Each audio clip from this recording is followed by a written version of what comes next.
That is exactly what I was kind of hoping for, but wasn't too sure we were going to get for the most part. That was good. That was good. That was a good backlash. Uh, I can't really say much more than that at the moment. I feel like we hit this one on the hammer.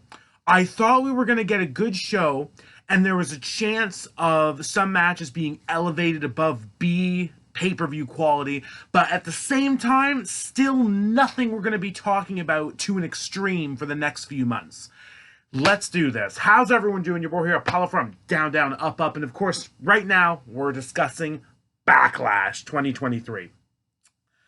It was a fun show, and for the most part, we nailed the predictions. I'm quite pleased to say, especially one match I'm very happy common sense prevailed with. Let's see if we can run this down. Okay, usual waste of space when it comes to a kickoff, and shame on y'all for not even having the panel in Puerto Rico. We could have at least got some beautiful city sights. The only positive, we got to see Bear on the beach served a delicious beverage by a delicious beverage. Moving on to the main show, though, we started as appropriately as I thought we would. Raw Women's Championship match. Bianca Belair, Io Sky.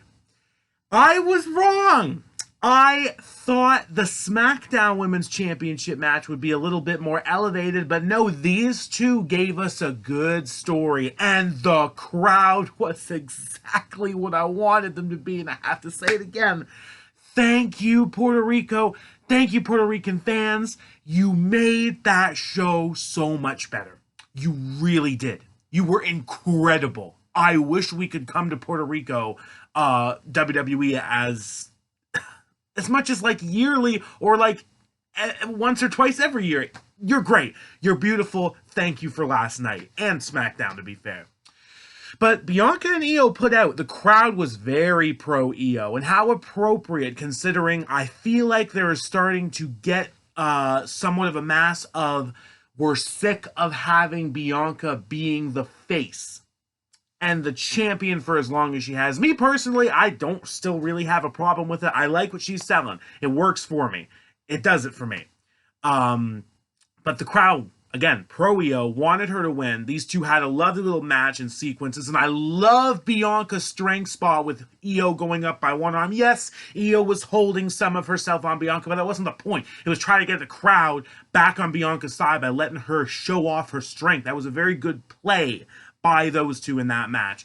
But then we got what we expected. Here come Damage Control. They weren't at ringside the whole match, but they came through at the end, and they had me. They had me for a brief few seconds. Oh, Bayley's distracting the ref. Oh, Dakota gets the kick on Bianca. Io's going for her second moonsault, and it's like, that's it. She's actually gonna win. They're gonna keep the championship on Raw. I can't believe this. But no. Bayley grabbed Bianca's hair, holding it down, thinking out of sight. Well, the ref can see the hair, so she yells at her. At the same time, why did this stop Io from hitting the moonsault? It was a very sketchy way to get to the finish. That's the only downside of the match. But I guess it does work for the story of, well, Damage Control. They didn't win War Games.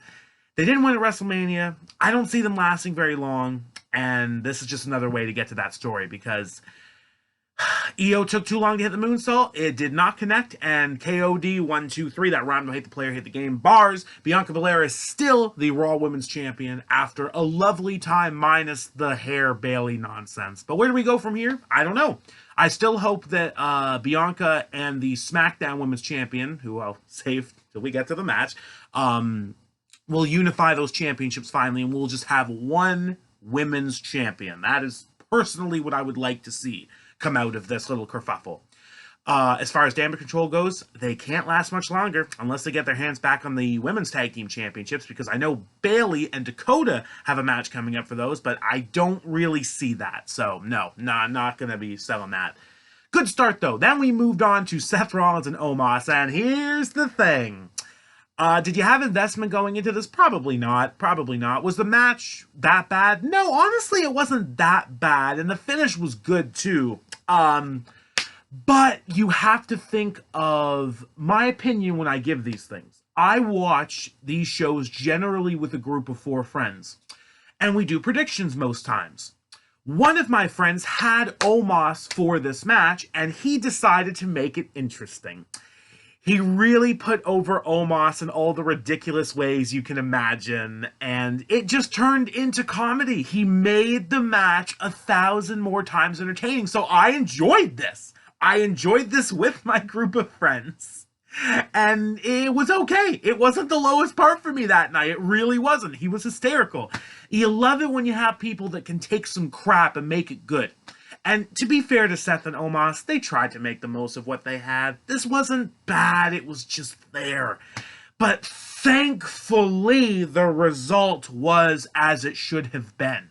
Seth Rollins hit a stomp on Omos, I guess on MVP's cane, because MVP tried to do some interference. He hit another stomp, and Omos did kick out of both, but then a super stomp from the top, like he did on Matt Riddle at Clash of the Champions, at least similarly, and Seth Rollins wins again.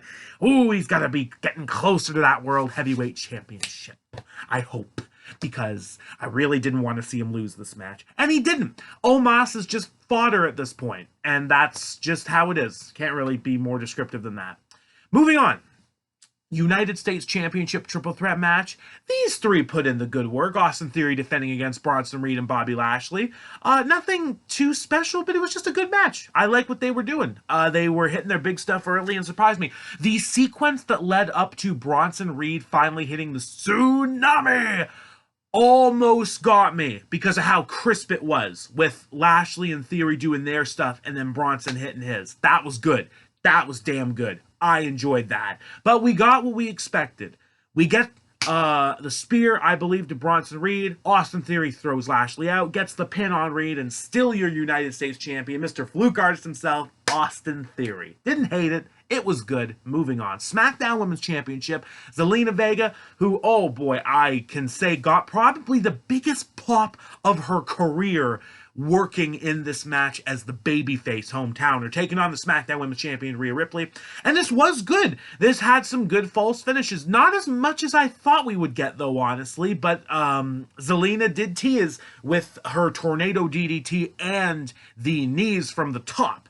But of course, Rhea Ripley was not going to be denied. A quick riptide than I was expecting, and 1, 2, 3, still the SmackDown Women's Champion Rhea Ripley. And Zelina Vega, I really hope you enjoyed that moment because it was fantastic, and I'm so glad you got the attention you deserve from that show. But I was wrong. I personally enjoyed the Raw Women's Championship match more, and that teased me more than this one did. I thought these two would do a bit more than that was given.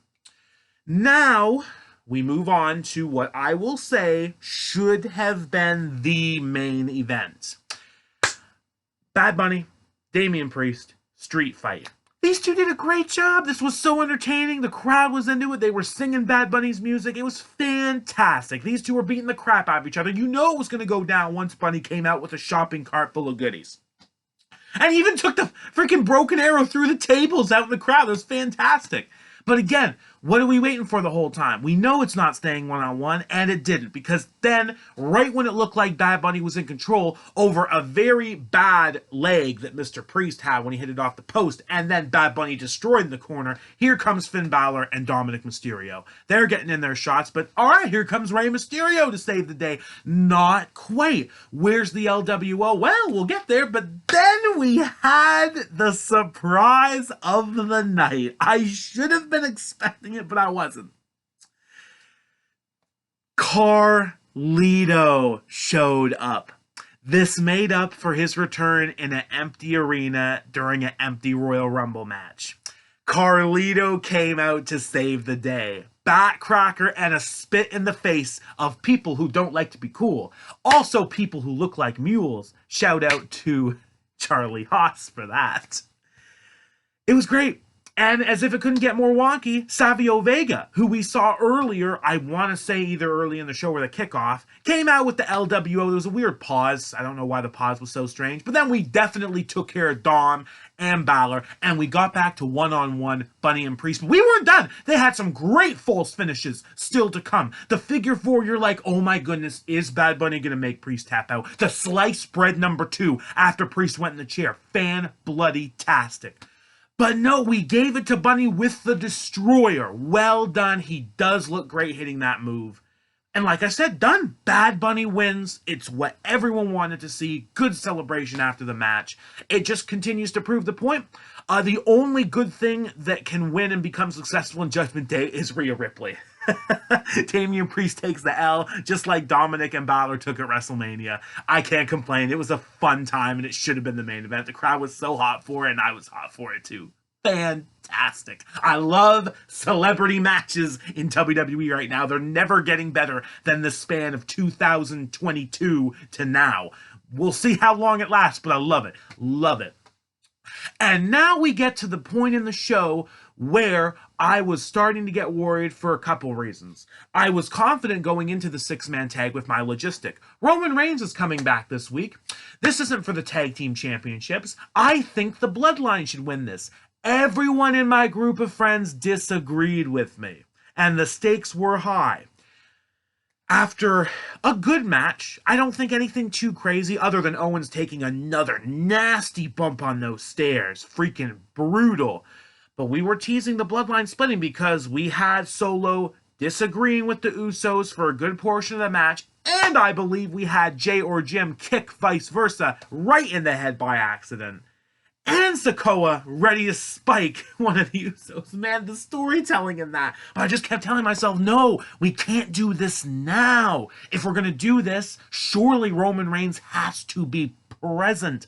And I was right. Because right when it looked like Riddle had a chance to put it away, he didn't know Sikoa was legal. Samoan spike. 1, 2, 3. The Bloodline win another six-man tag at Backlash. It mattered last year for me in the grand scheme of things when it comes to predictions.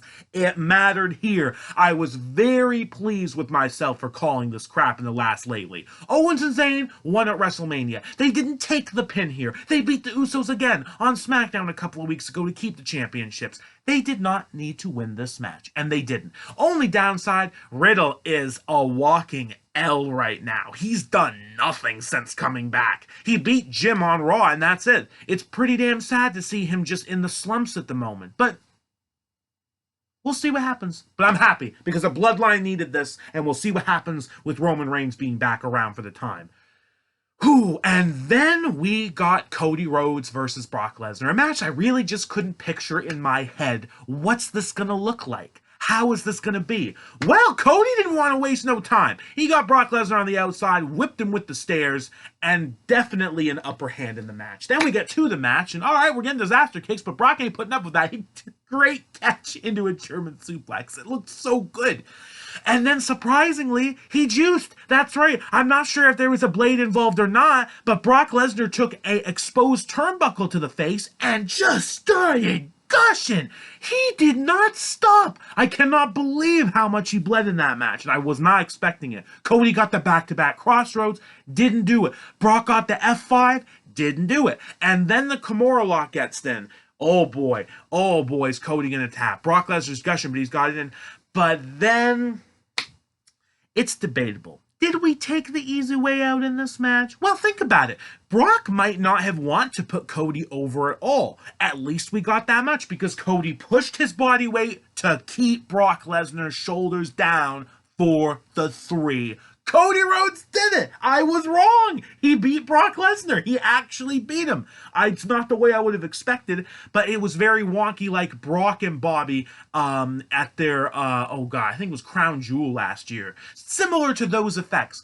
But I guess it works. If we're done with these two, we're done with these two. The only point of these two was just in Vince's head to do something interesting to Raw after WrestleMania. Long scheme of things, no. Didn't need it, but it was very cool to see Cody Rhodes beat Brock Lesnar. He did it. He's actually, he got a win, and he's hopefully going to get in the World Heavyweight Championship picture. It's going to be very interesting to see how things work out for that tournament. But that's going to be for another time. That's it for Backlash. We had a beautiful show with how little we had to work with in the grand scheme of things. I'm very pleased with what came out of this show. Good effort, fun time, Carlito. Thanks for watching, everybody. Let me know what you guys thought about Backlash. Was it worth your time? Did you watch it? Did you enjoy it? Are you on the same elevation as I am? Or maybe a much lower time? Or did it suck, in your opinion? What wasn't good about it? Hit me up. You got different opinions out there. I will see you all later. Another video. I guess next time I'll be seeing you will be for Double or Nothing, won't it? So, see you around the end of May. Enjoy the month. Keep it real.